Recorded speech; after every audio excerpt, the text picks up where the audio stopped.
નમસ્કાર મિત્રો, આ વાર્તા સાંભળશો તો ખરેખર તમારા બધા લોકોના હોશ ઉડી જશે. એકવાર જરૂરથી સાંભળજો. મારું નામ કલ્યાણી છે અને હું 30 વર્ષની છું અને નાના એવા શહેર વલસાડમાં મારી એક નાની કરિયાણાની દુકાન છે અને તે દુકાનનું નામ કલ્યાણ કિરાણા સ્ટોર છે, જે મારા પતિ કલ્યાણના નામ પર જ રાખવામાં આવ્યું હતું. તે 3 વર્ષ પહેલાં એક અચાનક હાર્ટ એટેકથી આ દુનિયા છોડીને ચાલ્યા ગયા અને મિત્રો મને પણ છોડીને ચાલ્યા ગયા. ત્યારે મારી દીકરી પ્રિયા માત્ર 6 મહિનાની હતી, એટલે કે નાની હતી. તેમના ગયા પછી મારા જીવનમાં એકદમ અંધારું થઈ ગયું હતું અને મારા સાસરિયાવાળાએ પણ મને તર છોડી દીધી. તે લોકો મને કહેતા હતા કે હું અભાગણ છું અને તેમના પુત્રના મૃત્યુનું કારણ છું, પણ મારે પ્રિયા માટે જીવવું હતું. તેથી જ હું દુકાન ચલાવવા લાગી હતી.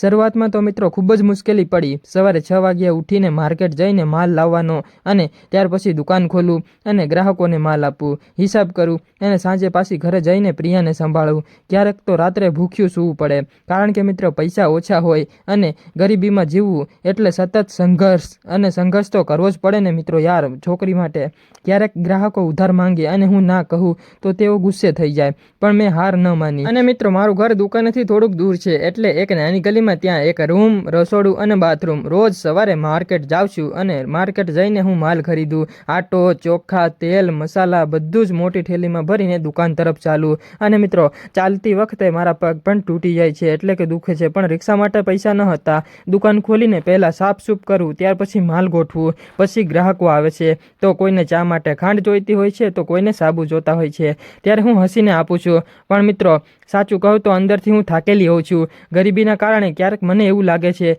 કે જ્યારે મારા પતિ જીવતા હોત તો આ બધું અલગ જ હોત. અત્યારે તેઓ મને ખૂબ જ પ્રેમ કરતા હતા અને કહેતા હતા, કલ્યાણી તું મારી રાણી છે, પણ હવે એ યાદો જ મારી સાથે છે.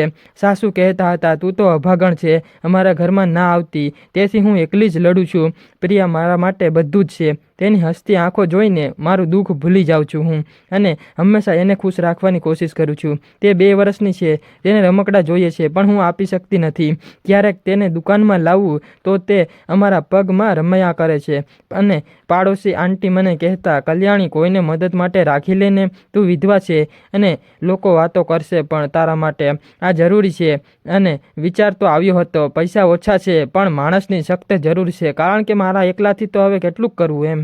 બીજા દિવસે મોહલ્લામાં મેં વાત કરી હતી કે મારી દુકાન માટે માણસની જરૂર છે, પણ મિત્રો ત્યારે કોઈ પણ ના આવ્યું યાર. અને લોકોને લાગે છે કે વિધવાની દુકાનમાં કામ કરવું એ ખરાબ કહેવાય, પણ એવું ના હોય યાર. પછી પાડોશી કાકાએ મને કહ્યું, એક છોકરો છે રાહુલ, ગામડેથી આવ્યો છે અને એને BA કરેલું છે, પણ નોકરી નથી મળતી. તેના પિતા ખેડૂત છે અને ઘરમાં એમના તંગી છે, હું તેને દુકાને મોકલીશ. બીજા દિવસે રાહુલ આવ્યો હતો અને મિત્રો લગભગ તેની 25 વર્ષનો હતો અને લાંબો સરળ ચહેરો, આંખોમાં આશા અને થોડીક ઉદાસી. તેણે સરળ કપડાં પહેર્યા હતા, એટલે કે સાદા, અને સફેદ શર્ટ અને પેન્ટ પણ જૂના હતા. તેણે કહ્યું કે મને કાકાએ મોકલ્યો છે, હું ગામડેથી આવ્યો છું.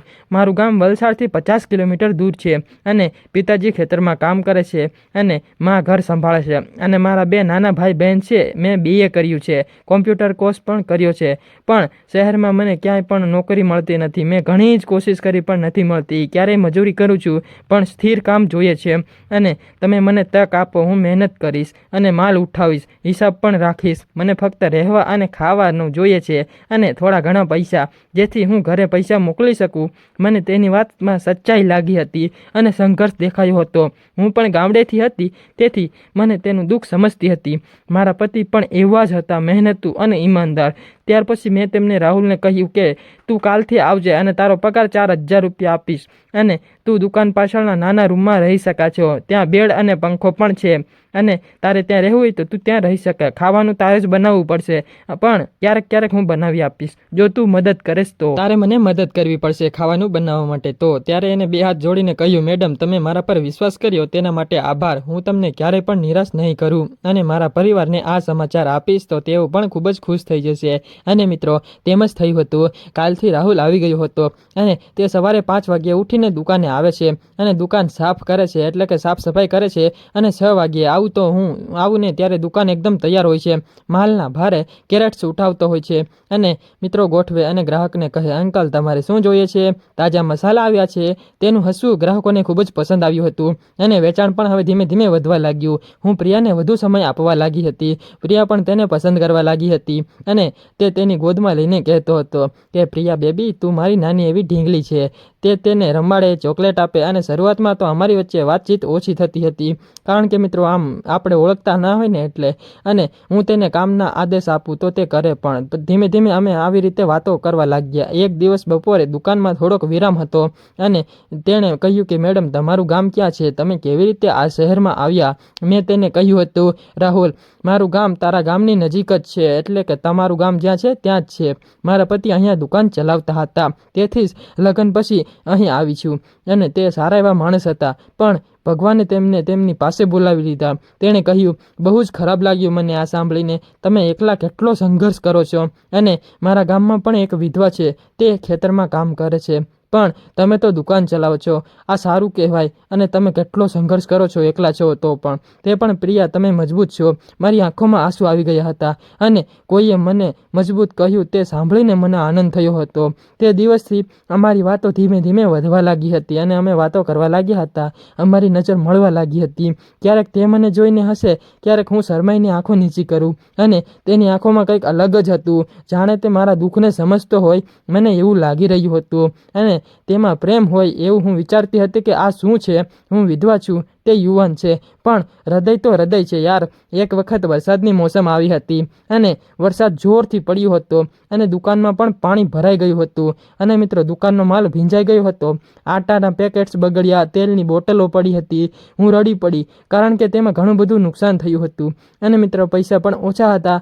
રાહુલે જોયું અને કહ્યું હતું કે તમે ચિંતા ન કરો, હું રાત્રે અહીંયા જ રહીને પાણી કાઢીને સફાઈ કરીશ, જેથી કરીને માલની નુકસાની ઓછી આવે અને માલ સુકાવી દઈશ, એટલે કે માલ ઓછો બગડે અને તમને પ્રિયાને લઈને ઘરે જાઓ, વરસાદમાં ભીંજાશો નહીં. મેં કહ્યું, રાહુલ, તું પણ ભીંજાશ નહીં અને એકલો કેમ, હું મદદ કરું કામમાં. તેણે કહ્યું, તમારા માટે આ તો કંઈ નથી, તમે મારા માટે બધું જ કરો છો અને કામ આપ્યું. તમારે મારી ઉપર વિશ્વાસ કર્યો. હું તમને જોઈને શીખું છું કે જીવનમાં કેવી રીતે લડવું. ત્યારે તે રાત્રે તે એકલો દુકાનમાં રહ્યો હતો અને મિત્રો ચાલુ વરસાદની અંદર વરસાદમાં અવાજમાં તે પાણી કાઢ્યું અને માલ સાફ કર્યો હતો, બધો જ માલ. અને જ્યારે હું સવારે આવી તો ચોંકી ગઈ. ખરેખર યાર, દુકાન એકદમ તૈયાર હતી અને રાહુલ થાકેલો હતો. એમની આંખો લાલ હતી પણ હસતો હતો. મને તેના પર ગર્વ થયો હતો અને મિત્રો અંદરથી મને પ્રેમ જાગ્યો, એટલે હું તેને ચા બનાવી આપી, જેથી કરીને ઠંડી ઓછી લાગે અને કહ્યું, રાહુલ, તું મારા માટે બધું જ કરે છે. આમ અમારો સંબંધ ગાઢ થતો ગયો હતો. મિત્રો ગરમીમાં પણ અમે ખૂબ જ ખુશ હતા અને તે તેના પરિવારને પૈસા મોકલ્યા અને મને કહે કે તમારા કારણે આ બધું જ મુમકિન થયું છે. મારા પિતા હવે દવા ખરીદી શકે છે. અને એક પછી તો એક દિવસ એવું થયું હતું, હું બીમાર પડી, મને તાવ આવ્યો, શરીર તૂટતું હતું અને મારી હાલત એવી થઈ ગઈ કે હું બેડમાંથી ઉઠી ના શકી. પ્રિયા રડી રહી હતી. મેં રાહુલને ફોન કર્યો અને રાહુલને કહ્યું કે રાહુલ, આજે હું દુકાન તારે સંભાળવી પડશે, હું દુકાને નહીં આવી શકું. અને તેણે કહ્યું, તમે ચિંતા ન કરો, હું તમારા ઘરે આવી જ રહ્યો છું. ત્યારે મિત્રો આવું સાંભળીને હું આશ્ચર્યચકિત થઈ ગઈ. તેણે થોડી જ વારમાં તે આવ્યો. દુકાન બંધ કરીને તેણે પ્રિયાને ગોદમાં લીધી હતી અને કહ્યું, પ્રિયા, મમ્મીને તાવ આવે છે, તું મારી સાથે રમ. તેણે મને દવા આપી અને ચા બનાવી. ગરમ પાણીનું કપડું પણ મારા માથા ઉપર મૂક્યું હતું અને પછી પ્રિયાને પણ ખવડાવીને સુવડાવી દીધી હતી. તે રાત્રે તે ઘરે રહ્યો હતો કારણ કે મિત્રો વરસાદ પણ ખૂબ જ પડી રહ્યો હતો અને મેં કહ્યું હતું કે રાહુલ, તું જા, સમાજ વાતો કરશે આપણી કે વિધવાના ઘરે યુવાન રહે છે તો ખરાબ લાગે. તેણે કહ્યું, તમે સમાજની પરવા ન કરો, તમારી કાળજી કરવી એ મારું કર્તવ્ય છે અને હું તમને ખૂબ જ પસંદ પણ કરું છું. જાણે તમે મારા જીવનનો એક ભાગ છો એવું મને લાગે છે. મને તેના જીવનમાં શબ્દોમાં પ્રેમ સંભળાયો હતો. મિત્રો મેં કહ્યું, રાહુલ, મને પણ તું ખૂબ જ ગમે છે. તારી મહેનત, તારી કાળજી બધું જ મને આકર્ષે છે, પણ અમારી ઉંમરનું અંતર તો તું જો. હું 33 વર્ષની છું અને તું 25 વર્ષનો અને હું એક વિધવા છું. મારી પાસે પ્રિયા છે. તેણે મારો હાથ પકડ્યો અને ત્યારે મને એને કહ્યું હતું, પ્રેમમાં ઉંમર કે સ્થિતિનું કોઈ મહત્વ નથી હોતું. હું તમને અને પ્રિયાને મારા જીવનમાં સ્વીકારું છું અને પ્રિયાને મારી દીકરીની જેમ જ રાખીશ અને તમે મને એક તક આપો ખાલી. તે રાત્રે અમે આવી રીતે વાતો કરીને તેના સપના, મારા દુઃખ અને ભવિષ્યની આશા, તે મારા માથા પર હાથ ફેરવીને મને કહી રહ્યો હતો કે અત્યારે તમે આરામ કરો, હું અહીંયા જ છું. અને બીજે દિવસે હું જ્યારે સારી થઈ ગઈ હતી અને અમે દુકાને ગયા, પણ અમારી વચ્ચે કંઈક વધુ બદલાઈ ગયું હતું એવું લાગતું હતું. તે મને કલ્યાણી કહેવા લાગ્યો હતો અને મિત્રો પછી તો વરસાદના એક દિવસે વરસાદ પાછો જોરથી પડી રહ્યો હતો અને આકાશ પણ એકદમ કાળું હતું અને દુકાનમાં કોઈ ગ્રાહક ન હતું. ત્યારે પ્રિયા તો પાડોશી પાસે રમી રહી હતી અને અમે બેસીને વાત કરતા હતા. મિત્રો વરસાદના અવાજમાં તેની આંખોમાં પ્રેમ હતો અને તેણે અચાનક જ મારો હાથ પકડ્યો હતો અને કહ્યું હતું, કલ્યાણી, હું તમને કહેવા માંગુ છું એક વાત. શું કહી શકું કે તમે મારા હૃદયમાં વસી ગયા છો. દરરોજ તમને જોઈને મને શાંતિ મળે છે અને આ તમારી હસતી આંખો, આ તમારી મહેનત બધું જ મને પ્રેમ કરાવે છે. વરસાદ જેવો તમારો પ્રેમ મને ભીંજવી દે છે. અને મિત્રો ત્યારે મને શરમ આવી રહી હતી આવી વાતો સાંભળીને, પણ આનંદ પણ થયો. મેં કહ્યું, રાહુલ, મને પણ તારી સાથે વાત કરીને સુખ મળે છે અને મજા આવે છે. તું મારા જીવનમાં પ્રકાશ લાવ્યો છે. પણ આપણે કેવી રીતે? તેણે મને નજીક ખેંચી અને વરસાદના અવાજમાં તેણે મારા કપાળ પર ચુંબન કર્યું હતું, એટલે કે કિસ કરી હતી. અને મિત્રો તેના હાથ મારા હાથમાં હતા અને અમે એકબીજાને જોઈને હસ્યા. મિત્રો વરસાદના ટીપા જેમ દુકાનની છત પર પડે એમ અમારા હૃદયમાં પ્રેમના ટીપા પડ્યા હતા. મિત્રો આ સ્ટોરી સાંભળવાનું મજા આવી તો વિડીયોને લાઈક પણ કરી દેજો યાર. તેણે કહ્યું, કલ્યાણી, આ વરસાદ જેવો અમારો પ્રેમ છે તારો અને તાજો અને શુદ્ધ, એકદમ તમારી સાથે લગ્ન કરવા માંગુ છું અને પ્રિયાનો પિતા બનવા માંગુ છું. અને ત્યારે હું રડી પડી હતી અને તેને ભેટી ગઈ હતી. તે મુમેન્ટમાં અમે ભૂલી ગયા હતા સમાજને પણ અને ગરીબીને પણ. ફક્ત પ્રેમ હતો. અમે વાત કરી અને ભવિષ્યના સપના, દુકાનને મોટી બનાવવાના અને પ્રિયાને પણ ભણાવવાના. તે રાત્રે અમે ઘરે જ ગયા ન હતા અને પણ અમારા હૃદય જોડાઈ ગયા. પછી અમે લગ્નનું નક્કી કર્યું હતું, પણ સમાજે વિરોધ કર્યો. પાડોશી કહે કે વિધવા અને યુવાન. આ શું? રાહુલના પરિવારે પણ રાહુલને કહ્યું હતું, શું રાહુલ તું પાગલ છે? પણ અમે સંઘર્ષ કર્યો અને અમે એક મંદિરમાં લગ્ન કર્યા હતા અને મિત્રો દુકાનને વધુ સારી રીતે ચલાવી શકીએ. અને હવે અમે ત્રણેય ખૂબ જ ખુશ છીએ અને દુકાન પણ ખૂબ જ સારી ચાલે છે. આ હતી અમારી વાર્તા અને અમારી વાર્તા સમાજને કહે છે કે પ્રેમ અને સંઘર્ષમાં જીત છે. મિત્રો વિડીયો પસંદ આવ્યો તો પ્લીઝ વિડીયોને લાઇક, શેર અને સબસ્ક્રાઇબ જરૂરથી કરી દેજો. વિડીયો બનાવવામાં ખૂબ જ મહેનત લાગે છે એટલા માટે. અને હા, સબસ્ક્રાઇબ કરવાનું ભૂલી ન જતા, ઓકે મિત્રો. અને જતા પહેલાં એક નાની એવી કમેન્ટ પણ જરૂરથી કરી દેજો યાર, આ વિડીયો કેવો લાગ્યો. અને જો આવી સ્ટોરી તમારી સાથે થાય તો તમે શું કરો એ પણ મને કમેન્ટમાં કહેતા જજો. અને મિત્રો આ વાર્તા ફક્ત ને ફક્ત કાલ્પનિક છે અને માત્ર મનોરંજન માટે બનાવવામાં આવે છે, શૈક્ષણિક હેતુથી બનાવવામાં આવે છે. તો મિત્રો કોઈ પણ લોકો અને કોઈ પણ ધર્મ સાથે કે વ્યક્તિ સાથે સંબંધ હોતા નથી. માત્ર મનોરંજનના હેતુથી જ વિડીયો જોજો. કોઈ પણ લોકોએ દિલ ઉપર ના લેવું. કાલ્પનિક રીતે વિડીયો જોજો. આવતીકાલે ફરી મળશું નવી વાર્તા સાથે. ત્યાં સુધી આવજો મિત્રો. ધન્યવાદ. સબસ્ક્રાઇબ કરવાનું ભૂલી ના જતા, ઓકે મિત્રો.